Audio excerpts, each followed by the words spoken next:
Alrighty, folks, my next guest on Johnny D Talks to Stars is Dee Wallace. Welcome to my show, Dee. Oh, it's so nice to be here. Well, good to meet you. And Dee, indeed, we grew up both in Kansas City, Kansas. Tell us a little about, first of all, growing up in Kansas City, Kansas. You know, I loved growing up in Kansas City, Kansas. Even though I come from a very, very poor family, we had lots of love and never went without that I was aware of. Loved going to school in Kansas City. Still have some very good friends there. So it's a great, great place to be from. And, well, so certainly you started your life in Kansas City, Kansas, taught school at Washington High School there in Kansas City, Kansas for a little while. But how did you get into the acting world? Could you tell us a little about that? Well, you know, my mother, Maxine Bowers, was a beautiful, wonderful actress in her own right and did a lot of performances for the mayor and the music clubs around the city. So at the ripe age of 4, I was the Del Comic Queen and the Imperial Margarine Princess. She had me doing commercials and modeling. And so, but I remember the day I decided I wanted to be an actor. I was around 8 years old, and I was sitting in church watching my mother do a half an hour monologue on the crucifixion. And 4 people from 4 states would come watch my mom. And I looked around and all these people were sobbing. And I thought, I want to do this. I want to move people like this, just like my mom does. And so that's where it was born. And she really wanted me to get my degree and have something, quote, to fall back on. So I did, and I taught a year, and then I said, you know, I'm going to go be an actor. I'm going to New York. And everybody, besides my mom, she didn't. She encouraged me, but everybody said, you're crazy. You don't know anybody. Nobody knows you. And in less than 7 years, I started ET. Wow. And you officially became, I guess, known as the Scream Queen, and then eventually, I mean, from all the movies that you did, the horror movies, and also E.T. Could you tell us a little about the horror movies and E.T. and how all that happened? Well, the first movie I did was a religious film called All the King's Horses, about a battered wife. And again, I didn't have an agent. I got it from someone who watched me in acting class, believe it or not. We had done a showcase. And I asked the director if he'd bring the cans, you know, the big cans of film out, because we didn't have reel-to-reel back then. And he did. And I invited 10 agents. And again, everybody said, you're crazy. Nobody's going to represent you from watching a religious film you're in. 9 out of the 10 agents that I invited offered to bring me aboard. Cool. So, you know, you just have to follow your heart and your dreams. And everybody tries to limit you, you know, to keep you safe. But they're really keeping you from achieving that dream that's in your heart. Well, let me just ask you, before we go on to other subjects about E.T. Now, did you know before you got on board with E.T. with Spielberg and Drew Barrymore and everybody else, Henry Thomas, all of that, did you all know that this was going to become a big hit like this, or was this a big surprise to you? You never know. You never know. If you ask people from Gone with the Wind, sure, we didn't have a clue. Because really, it's the public that makes we can make a brilliantly good movie, but without the public embracing it and wanting it and getting it and going to see it over and over and over again, it doesn't become a hit. Actually, when we were filming, this was supposed to be Steven's little film. Poltergeist was supposed to Okay. be the big one coming out for him. But again, it was a message whose time was perfect. It reached, and still does, reaches into people's hearts and souls, and it just takes us to a place of love and knowing that we all are desperate for. And speaking of love, several of your books, basically on self and love and achieving life. That's where we're going to go next. We're basically on your books that you've written. You've written several, and it's all about self-esteem and getting one enjoying this life, right? Well, it's a lot more than that. It's about creating your life. All my healing work, I do 3 or 4 privates a day. Okay. Helping people see where their blocks are, because we're taught certain belief systems that have been passed down in families and churches and society for generations and generations. So it's indicative of what they mean when they say sins of the fathers. Our grandparents didn't know the highest truth, so they passed down the limitations, and then our parents passed them down to us. Do you know that a child's brain is literally locked into their belief systems by 8 years old? I did not know that. Yeah. So whatever you were verbally taught, or whatever was modeled in front of you from conception to 8, that's what your brain says, that's the way the world works. And it's not. It's a belief system, like the good book says. As you believe, it is delivered to you. So if you want to change your life, you have to change your beliefs. So, I know that you've gone through a lot in your life. I mean, I've read the biographies on you online, and what I was given. And basically, it says that you've gone through a pretty tragedy, pretty good, pretty bad tragedies at times. Absolutely, as probably every listener of yours out there Sure. can say. I call that our stories. The story of why I'm screwed up and I can't, right? And as long as we keep telling those stories, we keep living those stories. So, for example, my grandmother used to say, they're the rich people, we're the good people. So I came out in ET, I made a lot of money, I was popular, everybody wanted to talk to me. And I started shutting down. And I could not understand what was going on, because I was literally getting everything I wanted. And I heard my grandmother say that, and I went, oh my God. In my little girl knowing, I've become one of them. And I said, I don't want that belief. I am the consciousness that gets to choose what to do with my money. Money has no power of choice in itself. None.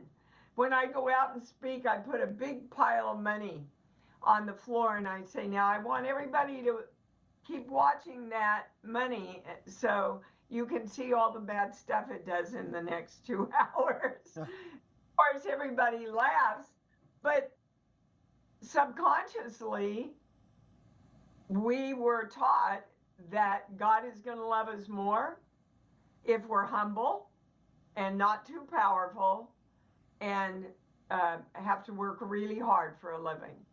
And I don't believe that those are the beliefs we want to match in our lives. I know that I can and do make a lot of money, and that my consciousness of love for myself and others dictates the good things I do with that money. Now, your latest book, one of your latest books, is Born, and I guess a lot of this, what you talk about, is in the book Born, correct? Correct. It really is a breakdown, and it's simple of exactly how you create everything. Born is out now on, I guess, places like Amazon and online and everything that you can get Born. Yep. You can email me if you want me to sign it. You can email me at iamdeewallace.com and order it there. All right, and other books that you've written, I mean, any other books, I mean, that really stand out, or do all of them stand out for you, or is there certain books that stands out for you even more? Light is Conscious Creation is my first book, and the name of my work, Conscious Creation, because we're all creating, we're just most of us not doing it consciously. Bright Light is a book that people really enjoy because it's kind of an autobiography of my life and my career, and all the spiritual lessons I've learned taught through all the big movies that I've done. So it brings both my worlds together. And I did read online that your dad did suffer with alcoholism, correct? I had an uncle that suffered with alcoholism, so I can understand definitely how much of a toll that puts on family growing up, right? Absolutely. My father was a dichotomy. He was brilliant and loving, started the first discount house in America. Okay. Created the bobber that people use for fishing, and he just was not a good businessman. And my mom said that he was never the same after he came back from the war. Okay, yeah. Yeah, well, war can affect... Heavy drinker. He ended up committing suicide my senior high school. My younger brother also left us by suicide just a few years ago. Oh, I'm sorry. My husband died at 55. So yeah, I've got a lot of tragedy. What I want to say to everybody is, don't put your attention on the tragedy. What you do with it, what you make out of it, how you move on, that's what's important. Yeah, like you said, that's what's important, and you've written these books in self-confidence to build up your self-esteem, and I guess that has all of what has happened to you in your life, even from what your grandmother told you, all of that has come out, and now you have written these books to give people advice, and even you have your own radio program, right, or podcast, correct? Almost 900 episodes. It's Sunday mornings at 9 a.m. Pacific time, and it's a free call-in show. I'm a clairaudient channel. Okay. And people call in and ask the channel anything they want to know and get clarity about. Well, indeed, hopefully there's a lot of problems in life out there, and again, hopefully folks do get to you. Have you ever had a situation like you go, wow, this is like makes my problems in life not look as bad? Has anybody ever called in or given you asking for advice on something like that? Well, sure. And my answer to them is their life and their tragedies are as important to them as mine are to me. And what are you doing about it? How are you creating yourself in this moment instead of continually replaying the past as an excuse why you can't live in the moment today? Not going to get you what you want. And certainly that is correct. You have come out with all these self-confident books and everything to give folks self-confidence. And now going back to the acting career, I mean, any of the shows and movies that you've done, really just stood out for you that said, like you said, wow, this is so cool? I mean, beyond E.T., I mean, obviously E.T., I'm pretty sure was up there high on that list. But I know you've done the new Lassie. I'm sure that was like because that's like and that was like several years back, a pretty good family show itself. You know, like I guess. Do it with my husband. It was great. Cujo is my favorite film of mine. I just think I went further in the most truthful way than I have in any of my other work. It just asked me to give every ounce of what I had. Were there any folks that in your life, I mean, or let's say in Hollywood, or that have influenced you? I mean, when you were growing up, or as you got into the acting business, that you said, "Wow, this is where I want to be in a couple of years." Well, the first person that came to mind when you asked me that was my final acting coach, Charles Conrad. Changed my life as an actor. I had studied with Uta Hagen, Jeff Corey, you know, all the greats. Mm-hmm. But when I found Charles, his technique just gave me freedom as an actor. And I have the kind of brain on that I can get to the end of the road and go, okay, there's the sun and there's the mountains. It's got to be left. It's always right. So the less I can use my brain in my acting, the better off I am. And most acting teachers teach you break everything down. Where are you coming from? Where are you going to? What do other people say about it? Blah, blah, blah, blah. Charles said, don't do any of that. Read the scene one time. Mm-hmm. And then get your energy to an incredibly high place and throw your energy onto the person or the werewolf or the rabid dog that you're working with, whatever your partner is. Throw your energy, because what most actors do is they kind of go out the back of their head and they watch themselves perform to see if they're doing it the way they decided to do it. Charles' way, you just become the character and the character tells you what to do. It's cool. Did he ever, I presume he was your teacher, is he still around or has he passed?